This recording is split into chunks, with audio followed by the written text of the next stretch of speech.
नमस्कार, स्वागत है आपका जीडी स्पेशल ट्रिकी क्लास में। और इस क्लास में अपन समास पढ़ रहे थे। तो पिछली क्लास से अपनों ने समास टॉपिक शुरू किया था।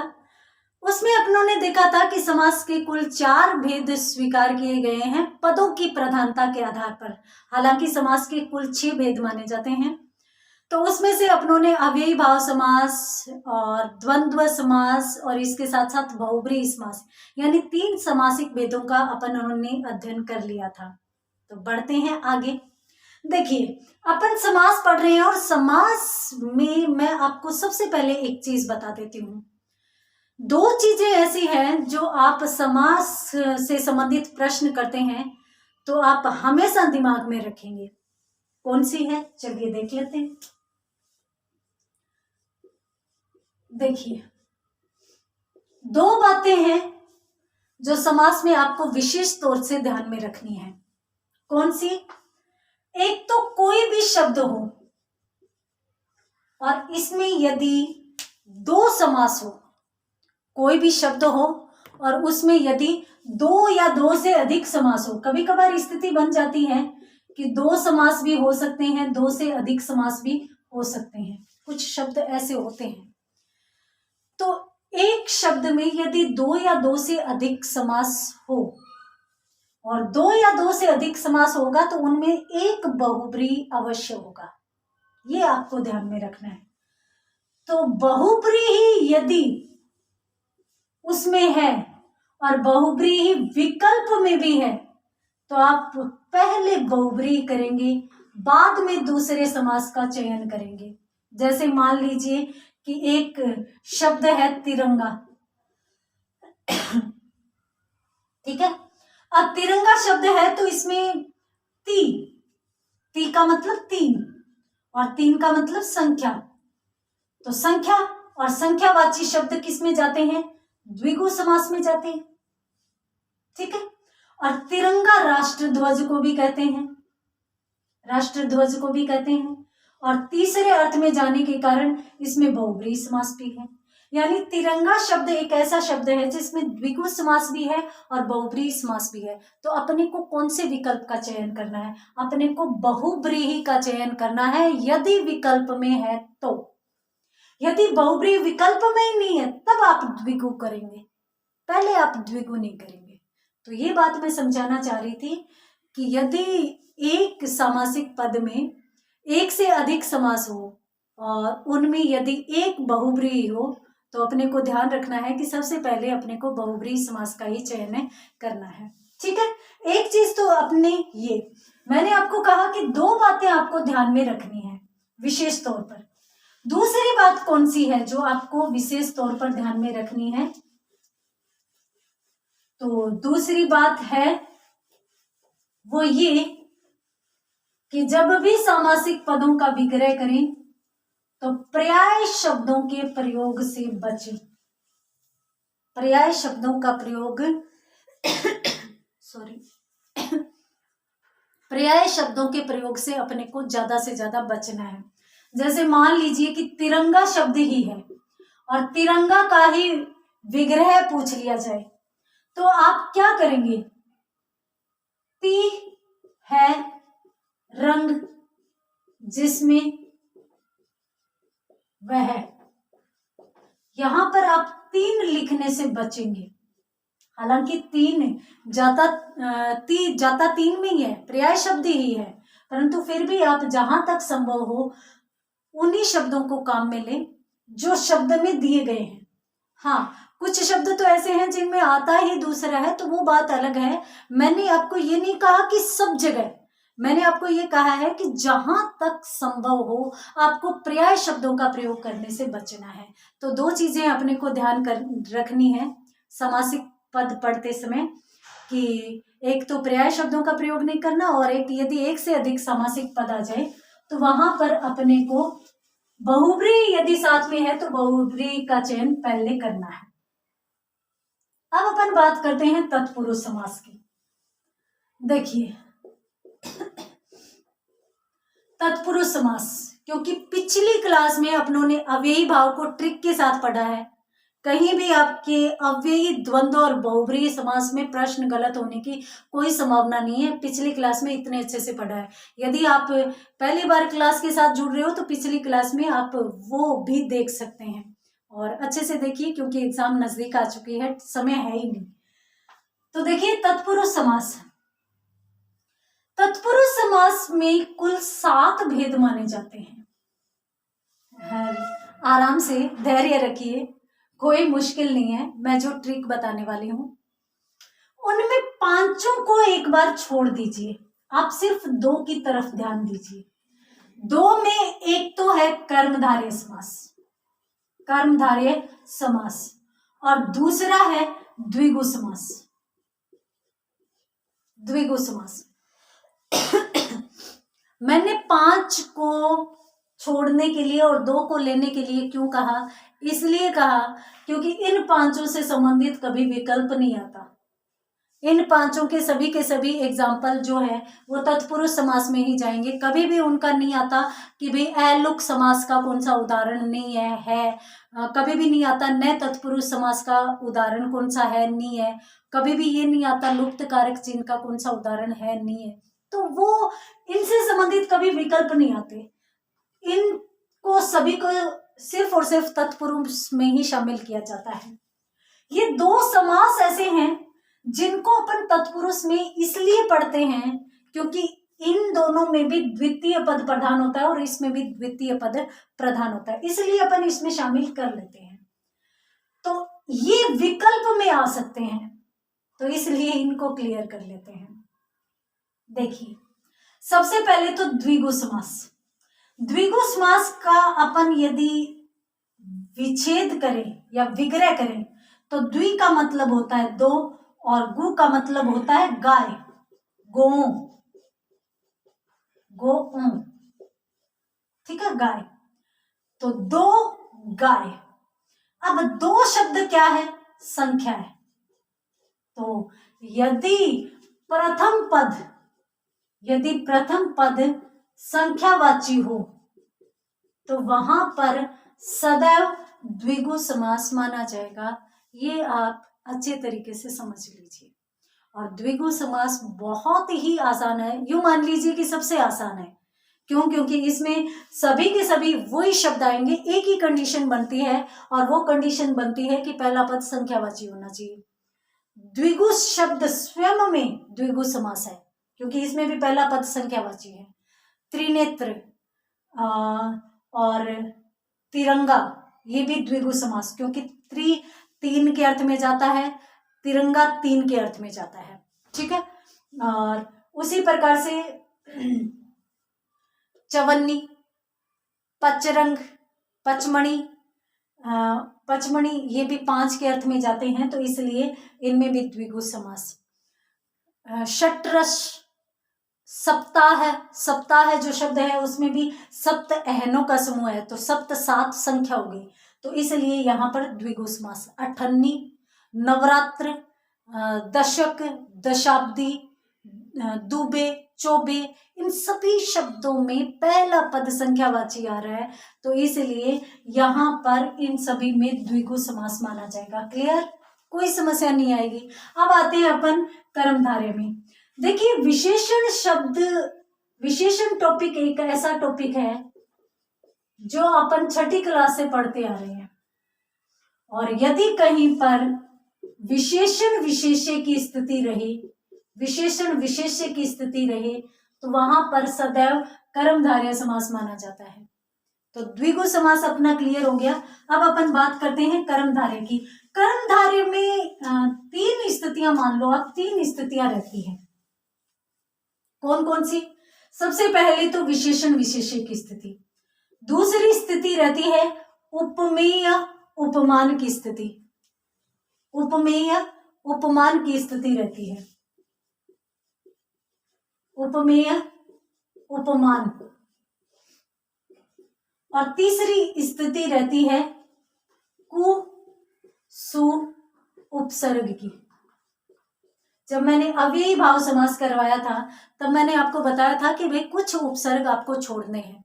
उनमें से मैंने कु और सु उपसर्ग आपसे छुड़वाए थे कि ये उपसर्गों वाले शब्द अव्ययी भाव में नहीं जाएंगे, तो किस में जाएंगे? कर्मधारय में। ठीक है।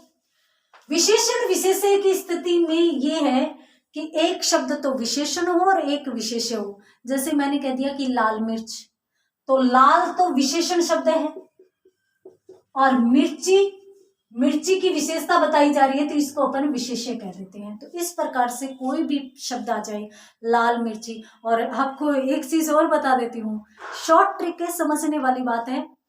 अक्सर विशेषण विशेष्य में वो ही शब्द पूछे जाते हैं जो रंगों से संबंधित हो। नीलकंठ पूछ लिया जाता है, नील कमल पूछ लिया जाता है, लाल मिर्च पूछ लिया जाता है, हरी मिर्च पूछ लिया जाता है। इस प्रकार के शब्द ही अधिक पूछे जाते हैं। और लाल मिर्च, नीलकंठ, नीलकमल ये शब्द पूछे जा चुके हैं। तो अक्सर विशेषण विशेष्य में रंगों से संबंधित शब्द ज्यादा पूछे जाते हैं। और आप ये दिमाग में बैठा लीजिए कि रंग सदैव विशेषण शब्द होते हैं, सदैव विशेषण।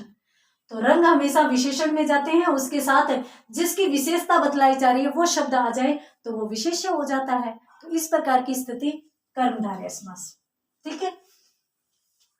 उपमेय उपमान किसे कहते हैं? आप इस शब्द को छोड़िए, आप इतना ध्यान रखिए कि कभी भी यदि दो चीजों में समानता बताई जाए तो वहां पर भी कर्मधारय समास माना जाएगा।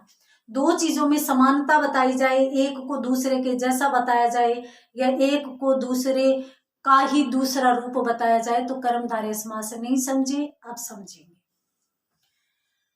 भगवान श्री रामचंद्र जी को माँ कमल नयन बोलती थी। कमल नयन उनको कहती थी कि तुम्हारे जो नयन है, तुम्हारे जो नेत्र है वो कमल के समान है। तो कमल के समान नयन है, तो उसके लिए क्या शब्द काम में लिया गया? कमल नयन। और कमल नयन यदि शब्द पूछ लिया जाए कि कौन से समास का उदाहरण है, तो कर्मधारय का। चरण कमल आ जाए, पैरों को कमल के समान बता दिया जाता है। हस्त कमल आ जाए तो हाथों को कमल के समान बता दिया जाता है। तो इस प्रकार से हाँ, मुख चंद्र बता दिया जाए, अब मुख को चंद्रमा की जैसा बता दिया जाता है। तो इस प्रकार के शब्द जहां पर भी आ जाए तो आप वहां पर भी कौन सा करेंगे? कर्मधारय समास। तीसरी स्थिति कु व सु की। कु व सु में कुमति, कुमति, सुमति, इस प्रकार के शब्द आ जाए। कुपुत्र, सुपुत्र। हाँ, एक शब्द बहुत ही महत्वपूर्ण है, कदन। ये भी किस में जाता है? कर्मधारय समास में जाता है, क्योंकि कद का मतलब भी बुरे से लिया जाता है। अब कु का मतलब क्या होता है? बुरा। कुमति बुरी बुद्धि वाला, सुमति अच्छी बुद्धि वाला। तो कु का मतलब बुरे में जाता है, तो कदन भी मोटे अनाज को, बुरे अनाज को कहते हैं। तो इसलिए ये भी किस में जाता है? कर्मधारय में। कदन और कदाचार ये दो शब्द आप विशेष तौर से ध्यान में रखेंगे, अक्सर पूछ लिए जाते हैं, महत्वपूर्ण शब्द है, जो कु व सु नहीं होने के बाद भी इसी अर्थ में जाने के कारण कर्मधारय में रखे जाते हैं। ये दो ही शब्द अलग से हैं, बाकी अगर कोई शब्द आएगा तो कु और सु लगा हुआ आएगा, सीधा का सीधा लगा हुआ आएगा, जिनको आपको कर्मधारय में रखना है। तो अब अपनों ने पढ़ा है दो समासों को। द्विगु समास, पहला पद जहां पर संख्यावाची हो द्विगु समास माना जाएगा। दूसरा कर्मधारय, कर्मधारय की तीन स्थिति, विशेषण विशेष्य की स्थिति, उपमेय उपमान की स्थिति, यानी दो चीजों में समानता बताई जाए या एक को दूसरे का रूप बताया जाए, और तीसरी कु या सु उपसर्ग वाली। इन तीनों स्थितियों में से कोई भी आ जाए वहां पर कर्मधारय समास माना जाएगा। और आपको मैं बता देती हूं कि एग्जाम की दृष्टि से कर्मधारय समास बहुत ही ज्यादा महत्वपूर्ण है, क्योंकि वर्तमान में जो पूछे जा रहे हैं प्रश्न वो तत्पुरुष और कर्मधारय से ही पूछे जा रहे हैं। ठीक है, तो इसका भी आप स्क्रीनशॉट ले लीजिए। आगे अपन देखेंगे। देखिए, अब यहां पर मैं आपको बता देती हूं कि ये दो तो अपनों ने कर ही लिए, कर्मधारय और द्विगु। बचे कौन है? 5 भेद। अब 5 भेदों से अपन ये कह सकते हैं कि भाई तत्पुरुष समास एक बहुत बड़ा समास है। 5 भेद, जबकि अन्य किसी समास के तो भेद ही नहीं है। इसको भी अपन एक तरीके से समझते हैं। चलिए दोबारा से वहीं पर चलते हैं जहां से अपनों ने शुरू किया था। वहीं पर चलते हैं जहां अपनों ने शुरू किया था, जिसको अपनों ने समझना शुरू किया था।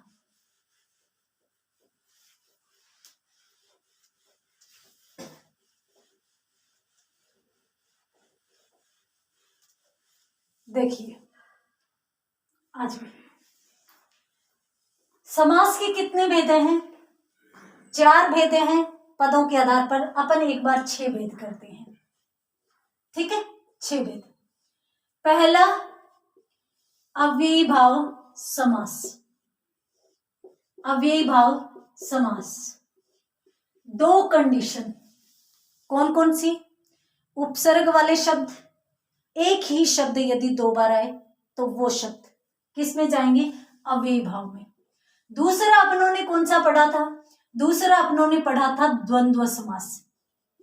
द्वंद्व समास, द्वंद्व समास में अपनों ने 5 कंडीशंस देखी थी, 5 स्थितियां देखी थी। दोनों पद प्रधान, चाहे जुड़े हुए आए, चाहे योजक चिन्ह के साथ आए, चाहे राधे श्याम आए, चाहे भाई बहन आए। ठीक है। दूसरी कंडीशन संख्या वाली, 1 से 10 तक 10 से भाज्य संख्याओं को छोड़कर, उन वाली संख्याओं को छोड़कर। ठीक है। और दूसरी कंडीशन कि लगातार संख्याएं आ जाए, चाहे अंतराल वाली संख्याएं आ जाए।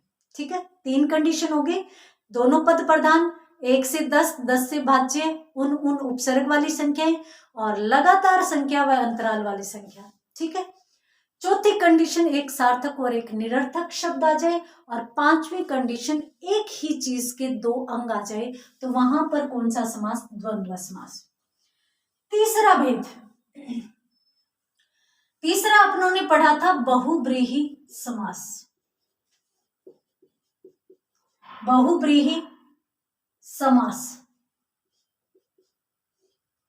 मात्र एक कंडीशन, यदि किसी शब्द का तीसरा अर्थ निकले तो वहां पर बहुब्रीहि समास। चौथा समास अपनों ने पढ़ा था द्विगु समास। मात्र एक कंडीशन, यदि पहला पद यदि संख्यावाची है तो द्विगु समास, मात्र एक कंडीशन। उसके बाद 5वां समास, 5वां कौन सा? कर्मधारय समास। कर्मधारय समास की मात्र 3 कंडीशंस। 3 कौन कौन सी? देखिए, विशेषण विशेष्य, उपमेय उपमान, और कु वसु उपसर्ग वाली। ठीक है। छठा समास तत्पुरुष समास। सांस उठाने की जरूरत नहीं है, एक लाइन बोलूंगी, ध्यान से सुनिएगा। इनमें जो नहीं आए वो इसमें जाएगा, बस। समास क्लियर। दोबारा ध्यान से पढ़िए, इनको अपनों ने समझ लिया। ठीक है। ये छोटे छोटे हैं, इनकी निश्चित शर्तें भी हैं, निश्चित नियम भी हैं, तो अपने को समझने में कहीं कोई दिक्कत नहीं आ रही। इन 5 में जो शब्द नहीं आए उस शब्द को तत्पुरुष में डाल दीजिएगा। तत्पुरुष को पढ़ने की कहीं कोई जरूरत नहीं है। 5 भेद हैं। इतना बड़ा समास है कि आप यदि पढ़ने लगोगे इस टाइम कम से कम तो कंफ्यूज हो जाओगे और पीछे का पढ़ा हुआ भी भूल जाओगे। तो अपने को यहाँ पर सिर्फ इतनी सी बात देखनी है। अव्ययी भाव समास, जो भी शब्द आपके आ जाए एग्जाम में, अब एग्जाम में आपसे यूं पूछ लिया जाए कि भाई कि ये शब्द है वो किस समास का उदाहरण है, या यूं पूछ लिया जाए कि निम्न में से कौन सा तत्पुरुष समास का उदाहरण नहीं है, आप यहां से शुरू कीजिए। अव्ययी भाव है कि नहीं है, दोनों कंडीशन है या नहीं है, छोड़ो, नहीं है तो द्वंद्व की 5 कंडीशन है या नहीं है, बहुब्रीहि की है कि नहीं, इनको देख लीजिए। ये यदि नहीं है तो तत्पुरुष समास, और इनमें से कोई भी कंडीशन मिल रही है तो ये कर दीजिएगा। क्लियर? समास में कोई प्रॉब्लम, किसी भी प्रकार की कोई समस्या नहीं हो सकती, इसे कहते हैं ट्रिक। अब अपन चलते हैं कि देखिए समासों में प्रश्न किस प्रकार से आएंगे। समास जो टॉपिक है उसमें प्रश्न किस प्रकार से पूछा जा सकता है।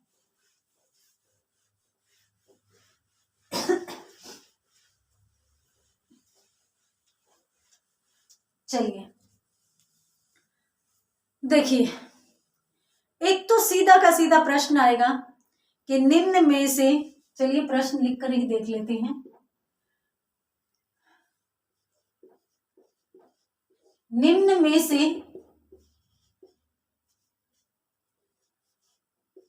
में से अव्ययीभाव समास का उदाहरण नहीं है। 1 नंबर विकल्प प्रतिदिन, 2 यथासंख्य, 3 नंबर विकल्प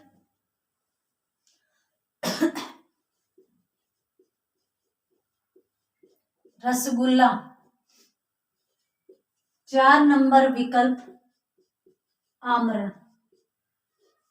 ये लीजिए, निम्न में से अव्ययीभाव का उदाहरण नहीं है।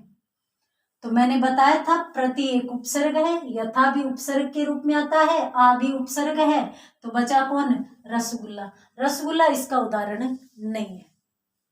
जब आपसे इस प्रकार का प्रश्न पूछा जाए और वो प्रश्न पूछा जाए जिसमें अपनों ने उस समास को पढ़ रखा है, तो आप नहीं को मत ढूंढिए, आप है को ढूंढिए। आपने अव्ययी भाव को अच्छे से पढ़ा है तो आप ये देख लीजिए कि अव्ययी भाव का कौन कौन सा उदाहरण है, बाकी जो बचेगा वो नहीं में आ जाएगा। जल्दी से स्क्रीनशॉट लीजिए। बढ़ते हैं अगले प्रश्न की तरफ। चलिए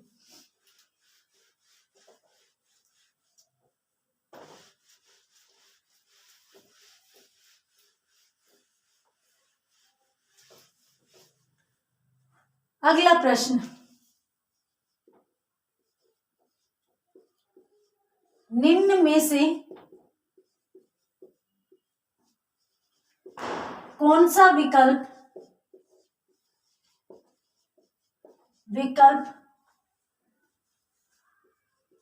अव्ययी भाव का भाव समास का उदाहरण है? कौन सा अव्ययी भाव समास का उदाहरण है? विकल्प आपके सामने हैं। रेलगाड़ी, दूसरा है हाथों हाथ, तीसरा विकल्प है धनंजय, और चौथा विकल्प आपके सामने है अहित। ले लीजिए, प्रश्न आपके सामने है, ध्यान से पढ़कर जवाब दीजिएगा।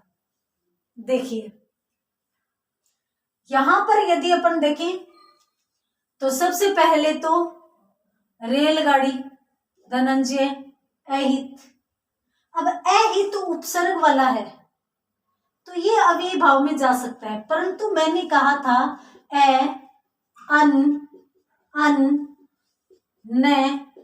न, इन उपसर्गों को छोड़ना है, और इसके साथ साथ कु और सु, इन उपसर्गों को छोड़ते हुए जो भी उपसर्ग जाए वो किस में जाएगा? अव्ययी भाव में जाएगा। अब ये तो अ उपसर्ग आ रहा है तो अव्ययी भाव में नहीं जाएगा, तो बचा कौन? एक बचा, 2 शब्दों वाला। अव्ययी भाव की 2 ही तो स्थितियां बताई थी मैंने, एक तो कि उपसर्गों वाले शब्द, और दूसरे एक ही शब्द यदि 2 बार आते हैं तो वहां पर भी कौन सा समास माना जाएगा? अव्ययी भाव समास माना जाएगा। ठीक है, ये दो कंडीशन बताई थी। तो यहाँ पर ये उपसर्ग वाला है, परंतु ये उपसर्ग मैंने छुड़वा दिए थे।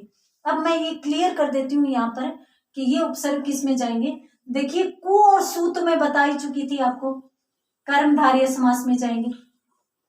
कर्मधारय समास में कु और सु, कुमति सुमति, ये सारे के सारे शब्द किस में जाएंगे, कर्मधारय समास में जाएंगे। अब ये जो बचते हैं ना, ए अन अन, अब अन में एक तो न हलंत वाला है, एक न पूरा है, ये तत्पुरुष समास में जाते हैं। और आप ये भी अंदाजा लगा सकते हो, क्योंकि इनका मैंने किसी में भी नहीं बताया और मैंने तत्पुरुष ही छोड़ा था, तो जाहिर सी बात है कि ये सारे के सारे तत्पुरुष समास में ही जाएंगे। तो इनसे कोई भी शब्द, जैसे अनजान शब्द पूछ लिया जाए तत्पुरुष समास, नकुल शब्द पूछ लिया जाए तो तत्पुरुष समास, नापसंद पूछ लिया जाए, नास्तिक पूछ लिया जाए, किस में जाएगा, तत्पुरुष समास में। और अनधिकार पूछ लिया जाए तत्पुरुष समास, अज्ञान पूछ लिया जाए, अहित पूछ लिया जाए, तत्पुरुष समास। तो इन उपसर्गों वाले सारे के सारे शब्द तत्पुरुष समास में जाएंगे, कु व सु वाले कर्मधारय में जाएंगे। तो यहाँ पर अपना जो सही विकल्प होगा वो हाथों हाथ मान लिया जाएगा। तो जल्दी से इसका भी स्क्रीनशॉट लीजिए और इसी के साथ ही